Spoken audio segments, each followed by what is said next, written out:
La Bourgeoise Sérigraphe, en fait, c'est un atelier que j'ai fondé il y a une quinzaine d'années.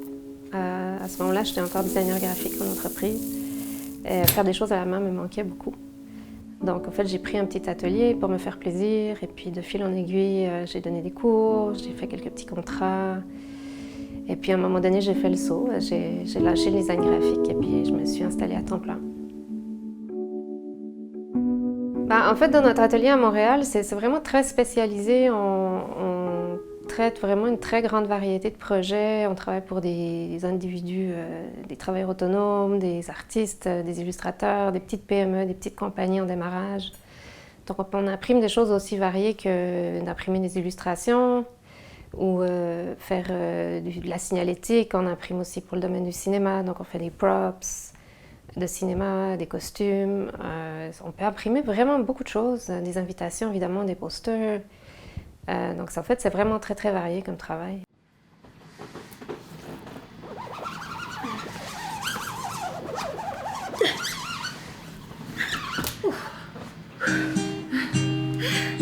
C'est beau? Ah, c'est bien. Ouais.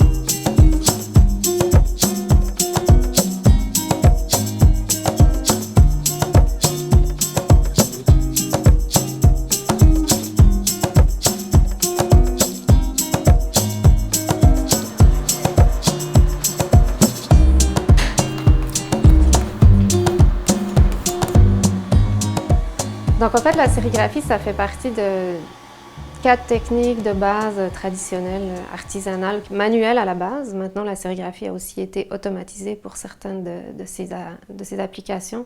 Pour moi, la sérigraphie, c'est comme ça que je gagne ma vie. Donc j'ai des contraintes quand même de temps, donc de productivité. Il faut quand même être relativement rapide. Tout ce qui est métiers artisanaux, un métier de construction, donc que ce soit des ébénistes, des rembourreurs, c'est des métiers où c'est très difficile d'aller vite. En général, si on va vite, on n'arrive pas à un bon résultat. Et puis c'est pour ça qu'en fait, en dehors de la sérigraphie, je m'investis dans des techniques comme la gravure sur cuivre ou la gravure sur bois, que je fais non pas pour vendre, mais non pas pour des clients, mais que je fais essentiellement pour moi. Donc là, il n'y a personne qui me donne un délai. Je peux passer un nombre d'heures folles sur un projet sans que je sois forcée d'aller plus vite. Et puis c'est ça qui me fait triper, c'est ça qui m'amène ailleurs. Et ce sont aussi des moments très méditatifs en fait. Les gens me disent souvent de faire du yoga ou de la méditation, mais je fais de la gravure sur bois, pour moi ça revient au même. c'est des moments très calmes où on est vraiment avec soi et avec la matière. Et ça, c'est des choses qui me ressourcent beaucoup en fait. C'est vraiment ça qui est trippant dans l'art, en fait, dans la création de l'estampe. Tout le temps que tu prends, la réflexion, ton rapport à la matière, ton rapport à tes interactions avec les médiums, avec les couleurs, c'est des choses qui changent, qui évoluent, qui changent selon ton mood, qui changent selon tes expérimentations. Ça ne peut pas aller vite, en fait. Et c'est pas un procédé linéaire. C'est vraiment, il y a des erreurs, il y a des expérimentations, ça marche pas, tu recommences, ça t'amène ailleurs. J'ai vraiment à cœur de montrer aux gens plus que juste la sérigraphie. Pour moi, la sérigraphie, c'est comme ça que j'ai démarré. Mais en fait, c'est vraiment la variété de techniques de reproduction qui m'intéresse. Et c'est ça que j'ai envie de transmettre aux gens. La gravure sur cuivre, la gravure sur bois, la gravure sur lino, la lithographie aussi sur pierre, qui sont des techniques manuelles anciennes que j'ai apprises, où tu ne peux pas vraiment accélérer le processus. Et là, tu peux prendre le temps.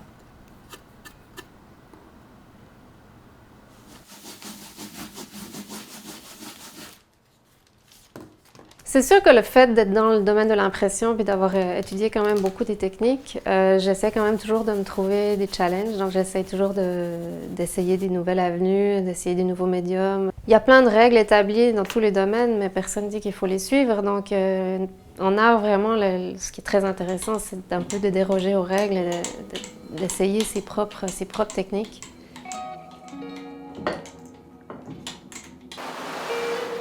Le service qu'on offre ici, c'est vraiment une collaboration. Donc, c'est pas les gens arrivent, j'exécute leur projet, ils viennent le chercher, ils payent, that's it. C'est vraiment, on discute. C'est important de pouvoir discuter, de pouvoir conseiller, d'avoir un feedback du client et que le client nous écoute aussi et des fois adapte ou suive nos recommandations. C'est comme ça que ça se passe le mieux.